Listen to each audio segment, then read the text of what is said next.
Okay, here we are. It's the physics video lecture. Physics 4B, video lecture 2.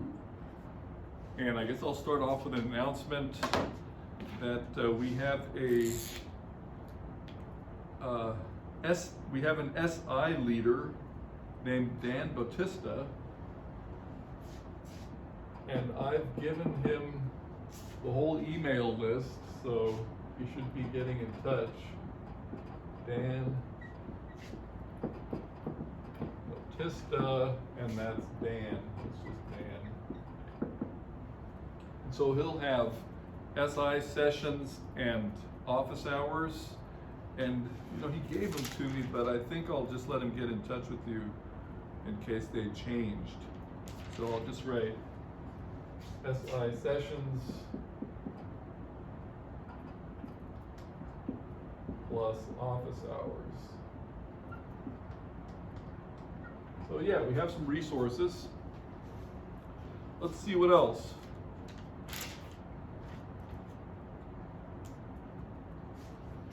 Yeah, some people already sent notes early, which is fine because I got the chance to look at them, but what we really want is the notes once a week and the homeworks once a week, 2 separate emails to my email address, as I said the other day. And then in the following week, see, typically when I have a class here, I'll do problems right at the beginning of the hour. So people that did their homework, they have it in front of them. I usually have them keep a copy and turn in a copy to me, and then right there, and then we can have feedback on the homework. Under these current circumstances, we can always do it the next week. So say you turn in a homework assignment, I'm really just going to check it off, see that you did it. I don't have time to grade them all, or any of them for that matter, but I'll check it off that you did it. If you have any questions on them, let me know, and I'll present them here in class at the board. And so we can have a discussion that way. Other than that, I think we're ready to move on. So we're going to now talk about the ideal gas law.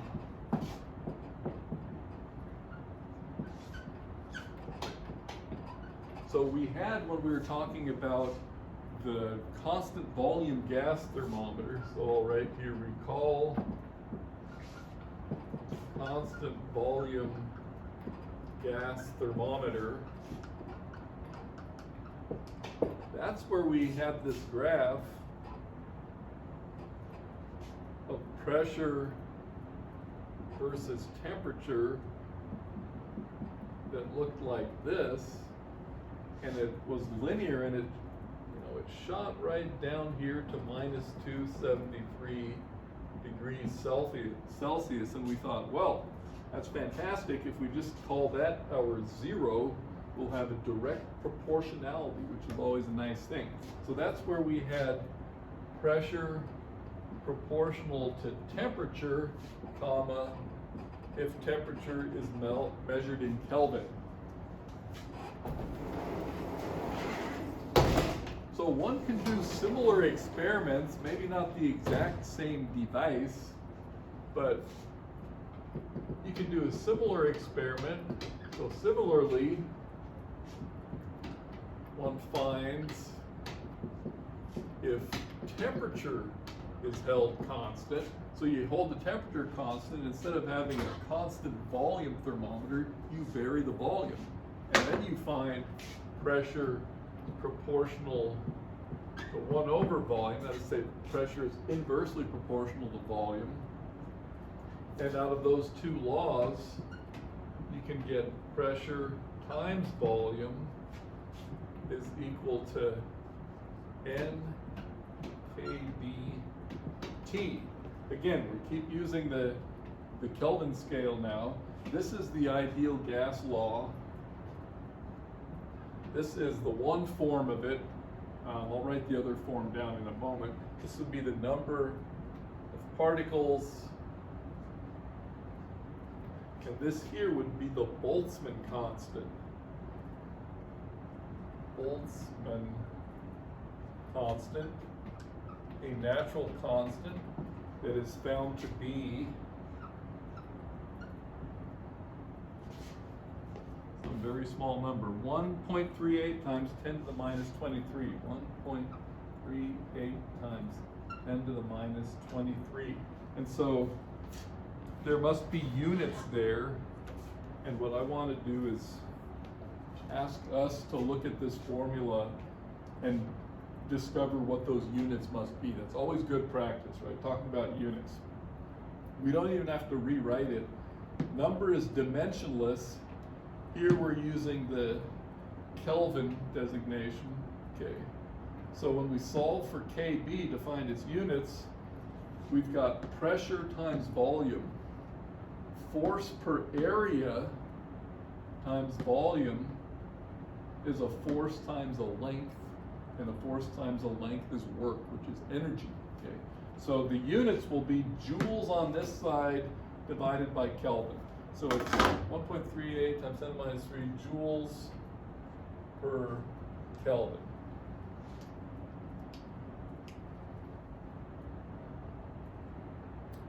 Yes. So yeah, that's the ideal gas law. We want to do a couple of applications of it. We'll put it in a box. Or continuing over here, or PV is equal to number of moles gas constant times T, right? These are the same things, different ways of saying them. So let's look at a couple of examples. It's the kind of thing I'll put on the homework. I got a little collection of homework problems. We'll put them up at the end of the hour. So the one example is let N be constant,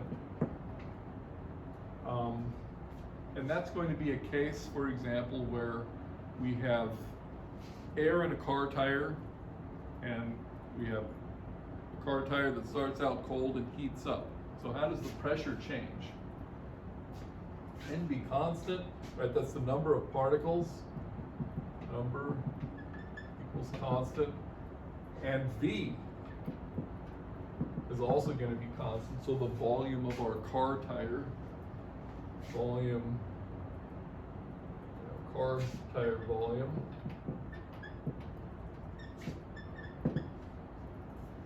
And in that case, we just have pressure proportional to temperature. So P proportional to temperature, and my example here,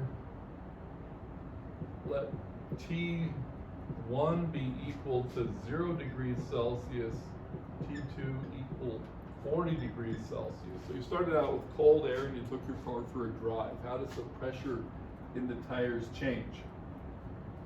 Well, we'll just say P sub 40 over P sub 0 will then be this temperature 40 over temperature 0. However, we have to convert to Kelvin. So this will be 273 plus 40 divided by 273. And I plug that into my calculator, I get 1.1 something. What did I get there? 1.15 roughly. So that's an example where N and the volume remain constant because the air particle, the gas particles, are encased in that tire. Okay, another example of this ideal gas law, so we're always using this thing.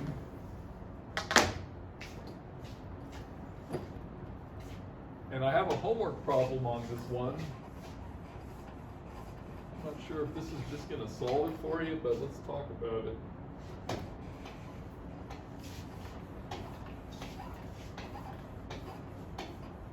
Suppose we have a body of water like a lake. So here's the air above, and say a fish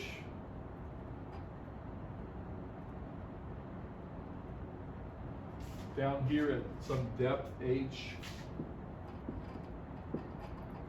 releases a bubble, and since the pressure is greater down here, we expect the bubble to expand. here's our 1, and here's our 2. Okay.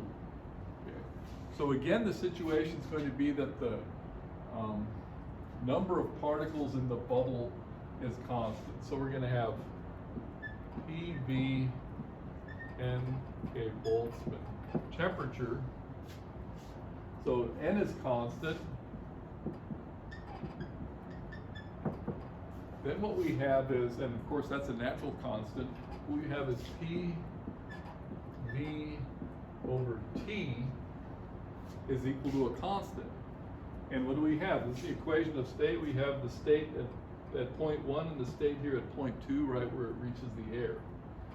So we would have P1, V1 over T1, the constant, so that's P2, V2 over T2.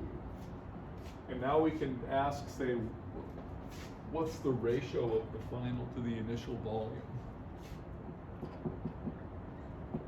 Find the ratio of final to initial volume. Okay, so that's a legitimate question, kind of what we expect to happen here. So that'll be V2 divided by V1, and we just got to do a little cross multiplication here. So V2 over V1 is going to be T2 divided by T1, and then P1 divided by P2. So far, so good. Now, remember, we're in the Kelvin scale. This factor is not going to be very much different than 1. I mean, you could have 0 degrees Kelvin, that would be 273. And then even if this water were room temperature, that would be another 20 degrees, 293, okay? So it's really going to be, you know, at the very most, 293 over 273. That's slightly greater than 1, okay? 1.1 or something. Okay, so this factor isn't going to do that much. I'll go ahead and, if we need to know exactly, we're going to have it. But what about these pressures? The pressure down here is just the pressure underwater, so we would have the atmospheric pressure plus rho GH, which is an expression you guys remember from last semester when you're learning about fluids, pressure depth formula, and then up at 2, right when it reaches the surface, it has atmospheric pressure, so P atmosphere. And okay, we'll just simplify this. V2 over V1. We've got this ratio of temperatures, which is very close to 1 regardless. And then we have 1 plus rho GH over atmospheric pressure. Now this is actually an interesting expression here. I'll put this thing in the box. Hold on to it. This may very well be your homework problem, but it's, you know, the book will give you numbers, and we're actually more interested in this relation here. Okay. So this thing is just roughly 1. And now we can see that the ratio of rho GH over the atmospheric pressure is what really controls how large this bubble expands in volume, is what this significantly controls it. And in fact, numerically this is pretty easy to look at as well. Atmospheric pressure just happens to be 10 to the 5 Pascal. Well, let's go ahead and put this down here as a note. Atmospheric pressure, approximately 1 times 10 to the 5 Pascal. Density of water is 1,000 kilograms per cubic meter. G is approximately 10 meters per second squared. So in fact, you've got 10 to the 3, 10 to the 4, and another 10 meters will give you 10 to the 5. So it's that 10 meter depth that roughly doubles the volume. Okay, good. So So that's another nice ideal gas example. So let's see, we will move on. Having done this, and like I said, I'll put that back on the homework. So next we're going to go into the ideal gas again and look at the molecular theory. This here, I think we had mentioned molecules just when I was discussing constant volume gas thermometer, gas molecules moving around. But as obtained, these formulas are just phenomenological. You don't have to know that a gas has molecules. You can just work around with the devices. We never saw any molecules. But now we're going to imagine that the gas is composed of molecules that are just randomly darting around, okay, colliding with everything. And we'll see what comes of that. That's the molecular theory of the ideal gas, also referred to as the kinetic theory of the ideal gas.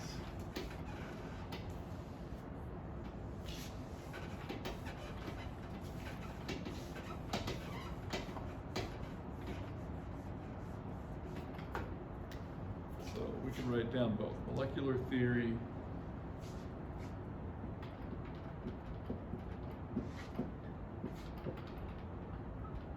and then parenthetically the kinetic theory of the ideal gas. Okay. This is actually great. We'll talk about collisions, stuff that you studied last semester, come back to haunt you. So what we're going to imagine is that we've got this box, this cubical box, and let's go ahead and call this the X, Y, Z axis this time. So there's the box. It's a cube and it has sides of length d. So the volume of the cube is d cubed. And here's the chance to use a different color. It has a whole bunch of gas molecules in here just randomly bouncing around. So the conditions here are the box of volume d cubed, number n molecules, and this is going to be a large number, so n on the order of 10 to the 23rd, substantial number of molecules. Second condition is that n times volume of one molecule is much less than d cubed. If you were to liquefy this or compress it enough, all these red dots would just occupy a little corner. Okay. And we have 3 elastic collisions with the walls.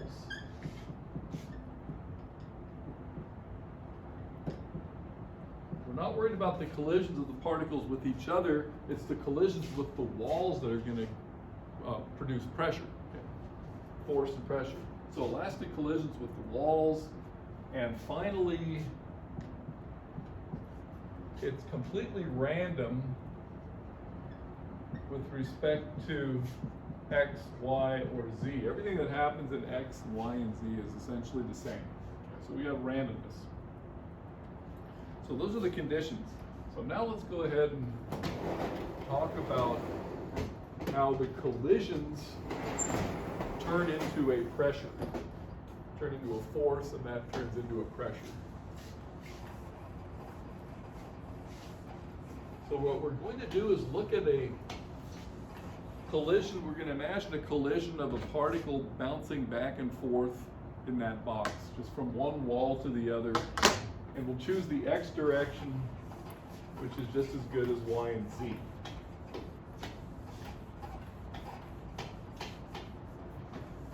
So in the chapter on collisions, you guys remember the concept of impulse. Okay. So collisions in x, that's what we're looking at here. And we'll have a, let's see my nomenclature here. Delta px, that's the change of momentum in the x direction. It's final momentum minus initial momentum. So that's minus 2 mvx.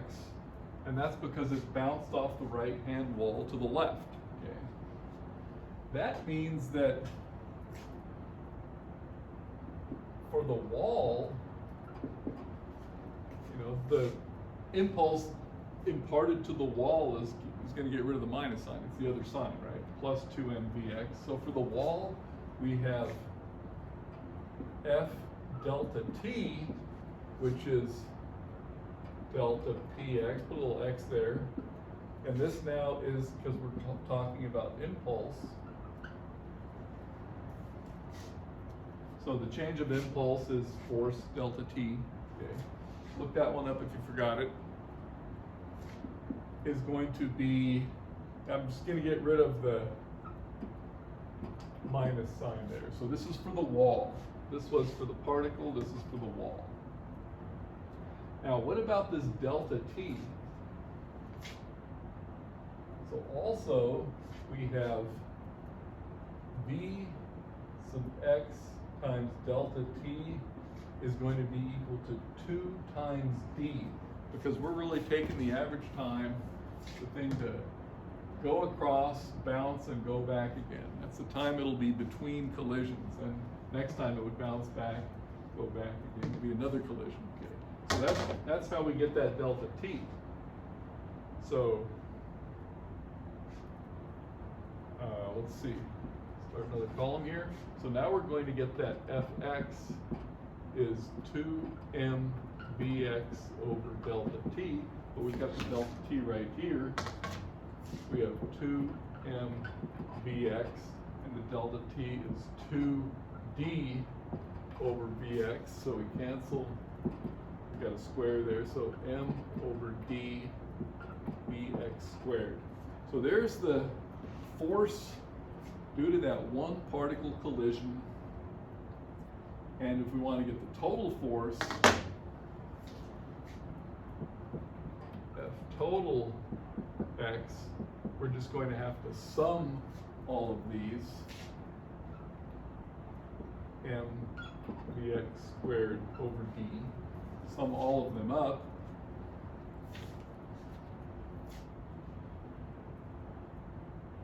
and I'll just put an n here,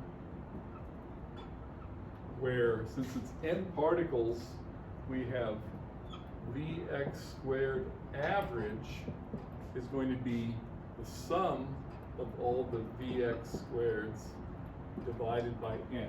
Okay. Remember, we just took one Vx here, and they're not all going to be the same. There's no reason to expect them to all be the same. So we sum them all up and divide by n, and we get the Vx squared average.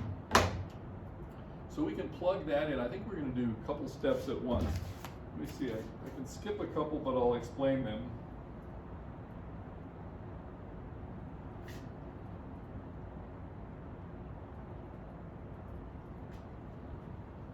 Now let's go ahead and write this down here. F total in x, we're just going to make the substitution.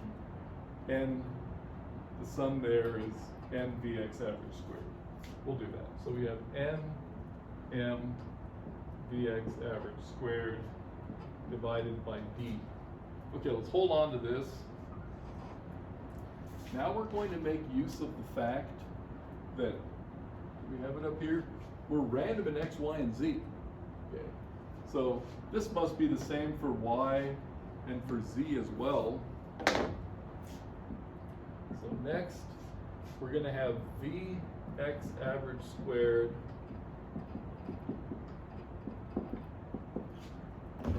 Well, remember, x squared, y squared, z squared, that is v squared average without a subscript, okay? And since these are all equal, we have vx squared average is equal to v squared average divided by 3. So we're going to bring that into that formula for the total, not in x, but just the total force altogether.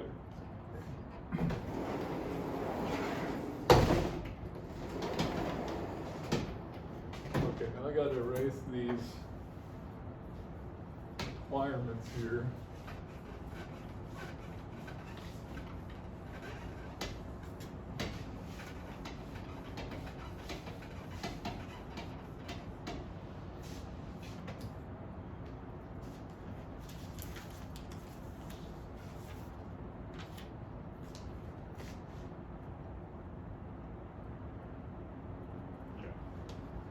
So now what we want to do is the pressure.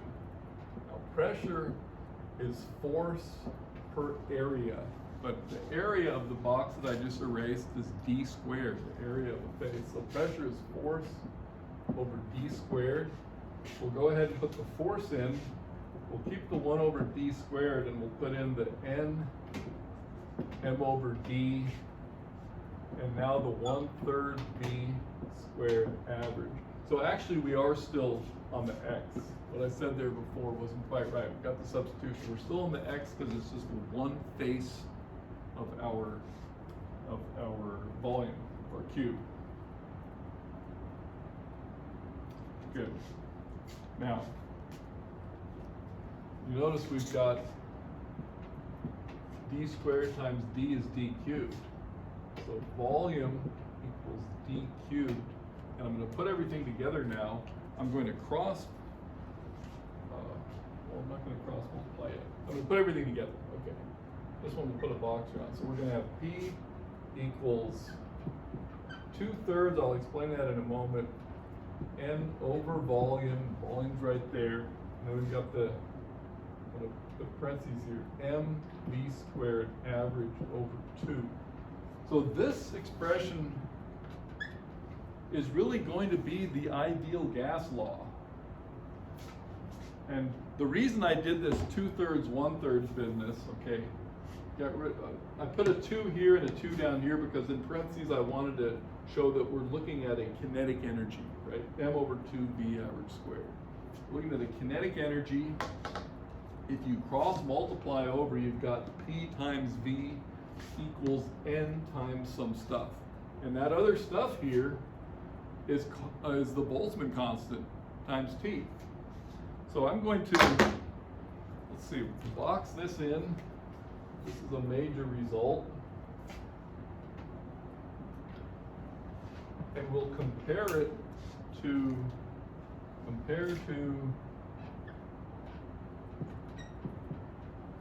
P, and just optically speaking, I'm going to put it over here. Compare to P equals N over V K Boltzmann temperature, which is our ideal gas law. So this left expression we got with what's called kinetic theory, just the theory of, we did two things. We just assumed elastic collisions, and the other thing we assumed was some randomness. And these are now statistical quantities because we did a big sum and divided by n, that type of thing. So yeah, this is the ideal gas law, this is the ideal gas law. And like I said, I just did the 2 and the 2 here to show a kinetic energy that's going to play a role. But otherwise, you can cancel those 2's and you've got that 1/3. Okay? And that's what I'm going to do next. Because what we want to do is say, what does K Boltzmann times temperature mean? What does it refer to? So right in between these, K Boltzmann temperature, when we compare these two quantities, right, the N over B is gone, the 2's are gone, is equal to M V squared average divided by 3.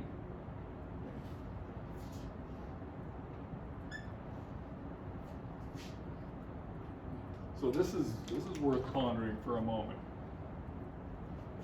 This is an average kinetic energy type of term, except it's over 3 and not 2. That's not going to bother us right now.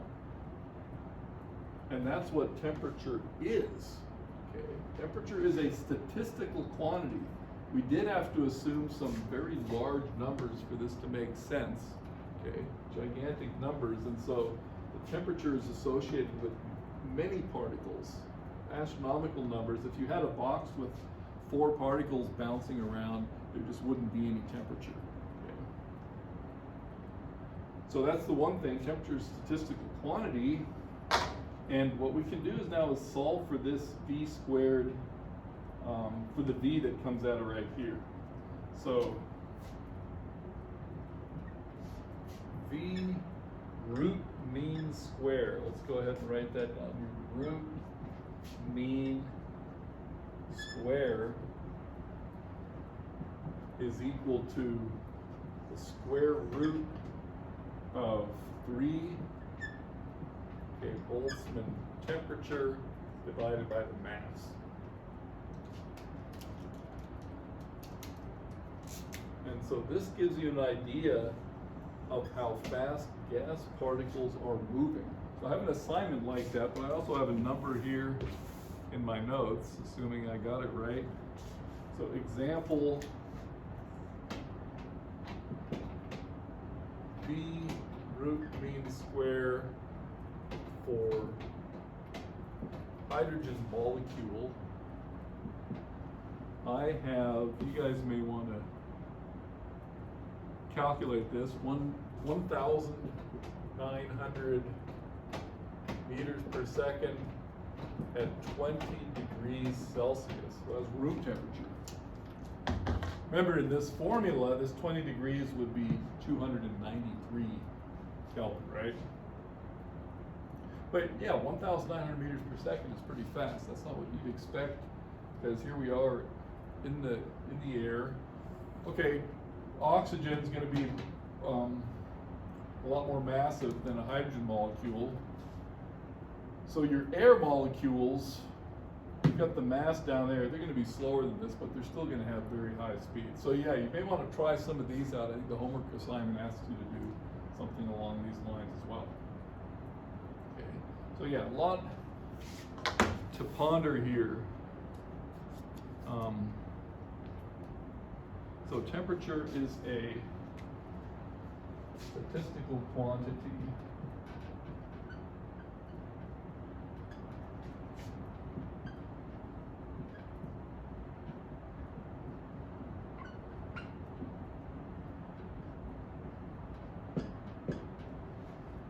Okay, we have a look at the clock. Okay, excellent. Okay, good. Again, these are the comparisons, kinetic theory, and just the phenomenological idea of gas law. And this is the conclusion we draw from it, and we have the root mean square. Speed of gases.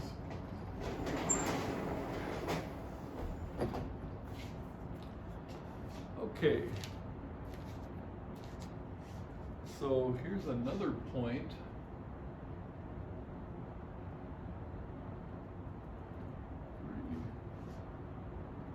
Yes. Okay. We'll go ahead and erase this.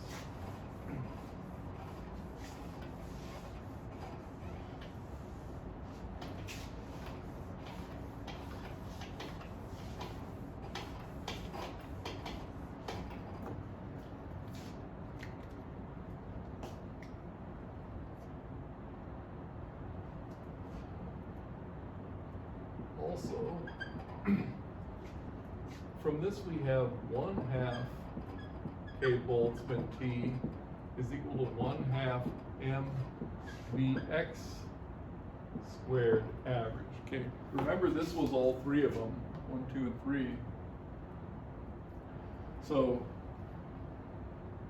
if you go x squared y squared plus z squared, you get rid of that 3, and then you divide both sides by 2. The reason for this, or this is something we found, this is also something that generalizes. Same for y and z, obviously. It generalizes to the statement that all degrees of freedom in one of these thermodynamic statistical systems, every degree of freedom has this much energy, okay? 1/2 K Boltzmann T. So this much energy per degree of freedom. And let me go ahead and write that down.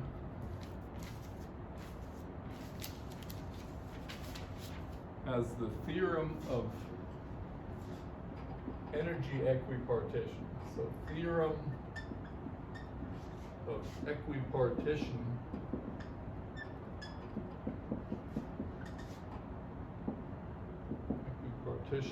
of energy. So this we have for these 3 degrees of freedom. Well, let me write the statement down first, and then we'll discuss it. So the energy of a system in thermal equilibrium is equally divided among all degrees of freedom. I'm just going to write that down for the record. Energy of a system in thermal equilibrium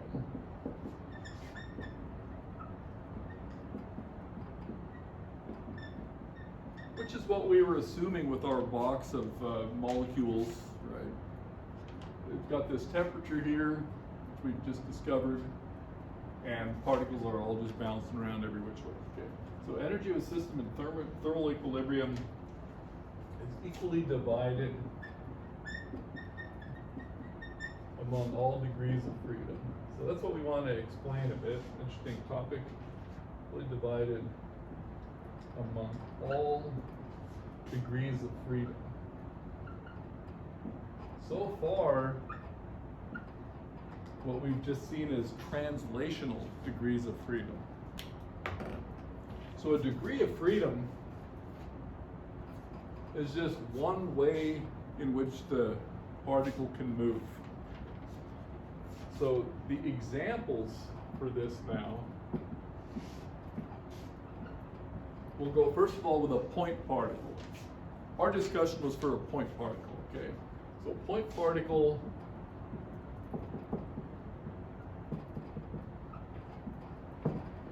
you have motion in the three dimensions of space, Cartesian space, x, y, and z. And that means, we had Vx, Vy, and Vz. And we say that those are 3 degrees of freedom, x, y, and z. Okay, so 3 degrees of freedom, and 3 degrees of freedom, and we would say that is, this kind of motion is translational motion. Translation. Okay. Translation gives us 3 degrees of freedom. What if instead of a point particle, we have a diatomic molecule? Okay. Molecule. Right. We can imagine a little object. That's how we physicists imagine them. They're couple little masses connected by a spring. So how many degrees of freedom are there? Now this thing can also zoom around space. It can just, move translationally. So we would have translation. That's 3 degrees of freedom. Okay, so translation would be 3 degrees of freedom. What else can this thing do?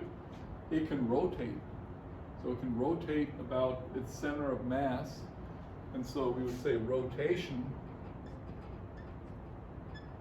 We have another degree of freedom. And if it can rotate about different axes, you have more degrees of freedom. And we also would have oscillation. So we imagine that we have these two things coupled by a spring. Doesn't have to be that way. They just have to have some potential with an equilibrium. So the spring is just a way of looking at it. But the oscillation, so rotation can be 1 plus depending on how complicated the thing is. Oscillation also 1 plus. So there can be a number of degrees of freedom. And these degrees of freedom, when we get later to specific heat capacities, you can think of them as soaking up certain amounts of energy, because the total energy will be distributed in these amounts, a half K Boltzmann T, among all of these different degrees of freedom. Okay. So that's the theorem of equipartition of energy. Okay. So finally, I want to talk about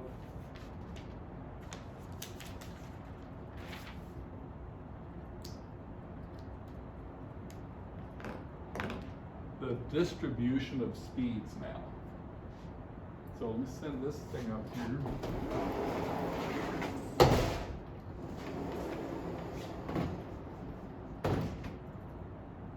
So let's go ahead and erase all of this.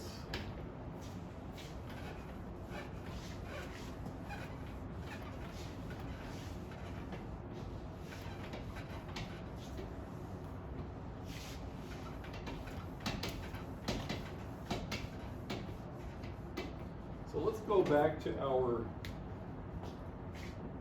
cube that had all the gas molecules in here bouncing around. The little red dots here again. And they're all bouncing around randomly, so we've just assumed certain averages, okay? Average speeds, because we said, well, whatever they are, we add them all up, divide by n. Okay? But all the speeds are not the same. And what is the distribution of speeds? So we had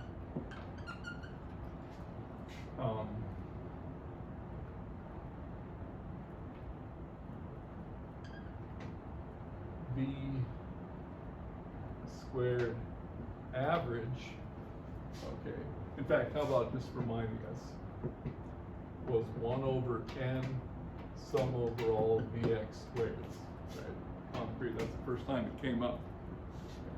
So we made these averages like this, but how are these individual speeds distributed? Okay. What about the distribution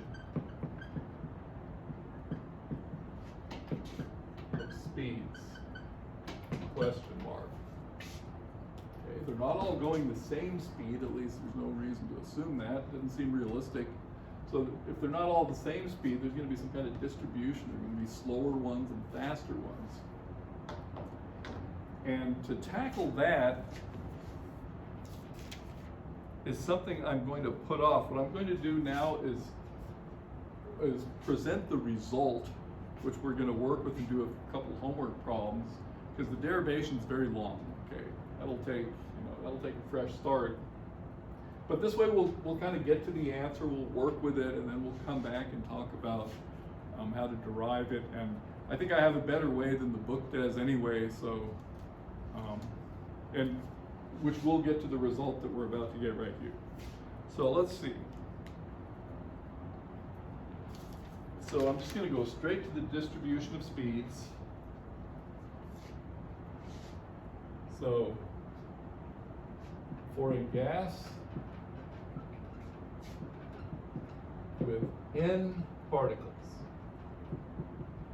this is what we're looking at. The number dn, so that's a small fraction of n, dn, is the number of particles between number dn with speeds between v and v plus dv. Okay. We're going to get a function as a function of the speeds. It'll be the distribution we're looking for. So that number is given by dn equals f of v. Actually, let's put the n in front, because it's also, of course, it's proportional to f of v dv. Okay.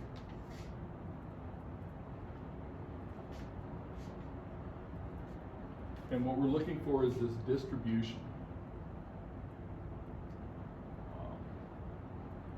So I'm going to draw a big picture of this.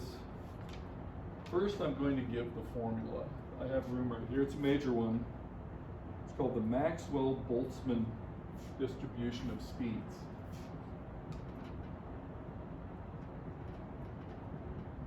Maxwell-Boltzmann Distribution of Speeds.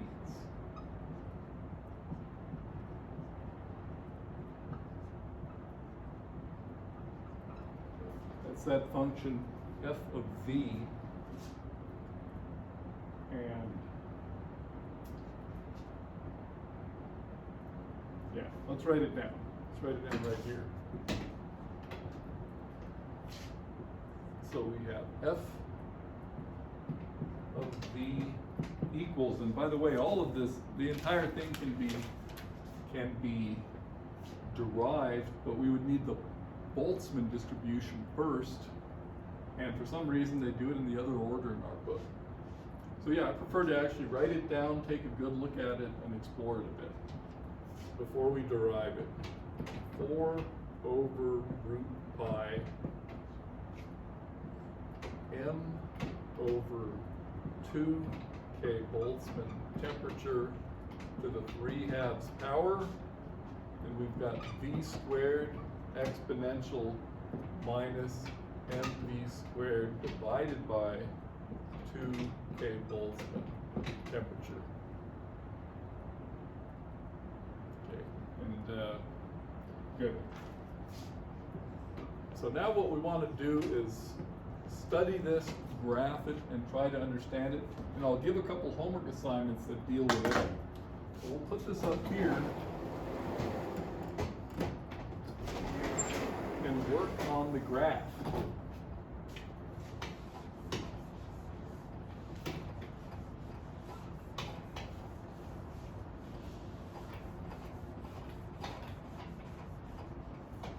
And there's a lot going on here.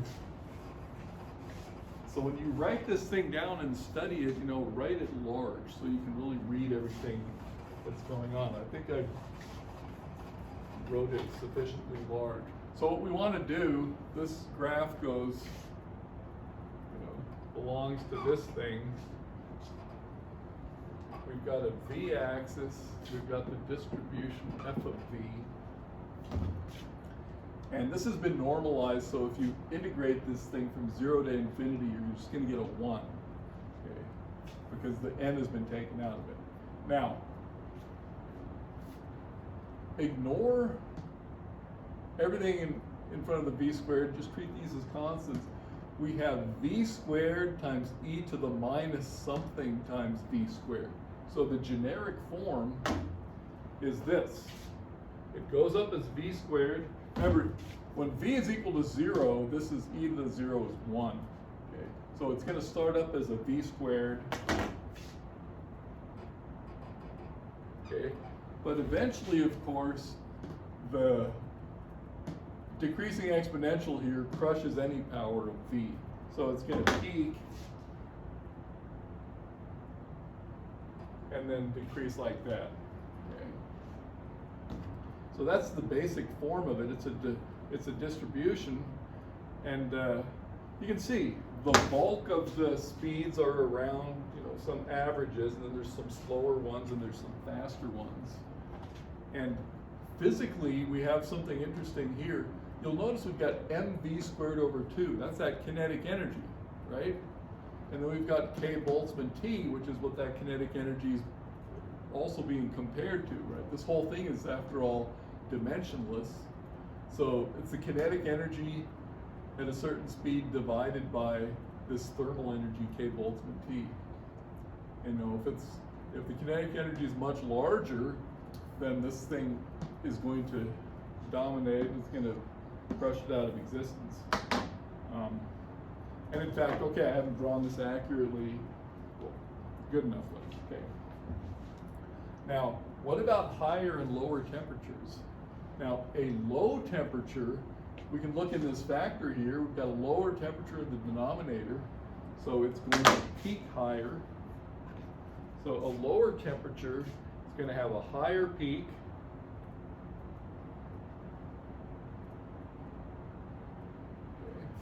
So you can see a lower temperature is going to what? Have slower speeds, the way we already learned. A higher temperature, it's going to peak lower, and because this high number in the denominator is going to mitigate the effect of this until the speeds get much higher. So for the higher temperature, I'll go ahead and draw it in red. It's going to be spread out more, like that somehow. So you've got a lower temperature, and then you've got an intermediate temperature, and then you've got a higher temperature. And I'm just marking the peak on each one. Okay, like that. Okay, let's see what else I wanted to show you guys on this graph. You've got the lower and higher temperatures. Now what I'm going to do is just repeat this graph for one particular temperature. So I'll just put a note here.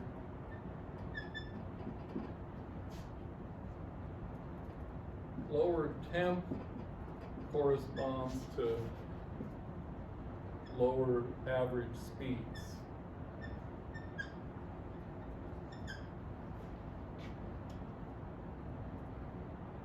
And higher temperatures, vice versa.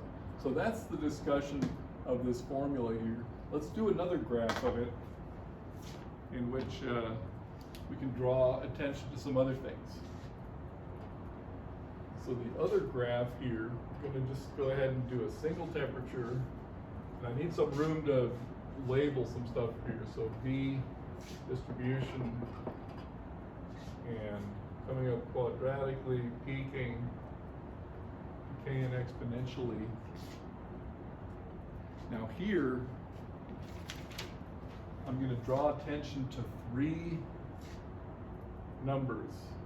The actual peak here would be the most probable, okay? And then, here, let me go ahead and write these three down. So first of all, so we're going to have three, and I'm just going to exaggerate the difference between these. This is fine. We're going to have three types of averages here. So this largest one is V root mean square that we've already studied. And since it's root 3 K Boltzmann T over M, then we can take the square root of 3, we've got 1.73 times the root K Boltzmann T over M. Now the next one is V average. And I'll write that one last. And then we've got V, this one here is the most probable. Now the most probable speed is literally the actual peak. So this is going to be a homework problem that it's root 2 K Boltzmann temperature over M. And of course, we pull the root 2 out, we got 1.41 root K Boltzmann T over M. Okay. So one of your homework problems is going to be just to differentiate this thing, set the derivative to 0, and find out that the most probable speed is given by this expression here. So that's one of your homework problems. Now this other one here is interesting, and I'll go ahead and put it down. That will be 8 K Boltzmann T over pi times M, and if you calculate that out, you get 1.6 root K Boltzmann temperature over M. This is the actual average. And you're asked to calculate the average on one of the homework problems as well. And then you're looking at this, V average, when you do f of v times v dv, okay, from 0 to infinity. The book even gives you the integral that you need to do to, you do your substitutions, got a certain integral. Basically, when you multiply it by v, you're going to have a v cubed instead of a v squared. But this is important because it's the way you calculate the average of a quantity when you have a distribution. Okay, so this is an important problem as well. And I think that does it. I'll go ahead and put the homework number 2 right up here. And maybe I'll say a couple more words about that. So homework number 2, we're now all in chapter 17. So 3 of our problems are just ideal gas and stuff. So 46, 56, and 70. 46, 56, and 70. And these other 3 are what I've just been dealing with. 66, 67, and 68. So there's the homework, and I'll just say next time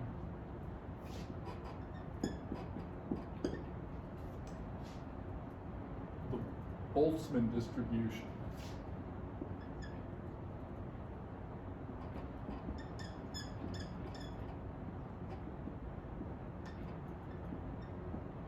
I may just dedicate the whole lecture next time to working through the idea with these distributions. Because what will happen is I have a nice problem with atmospheric pressure, and from that we can analyze atmospheric pressure, exponential distributions, and kind of motivate the Boltzmann distribution. With the Boltzmann distribution, we can then derive this thing fair and square,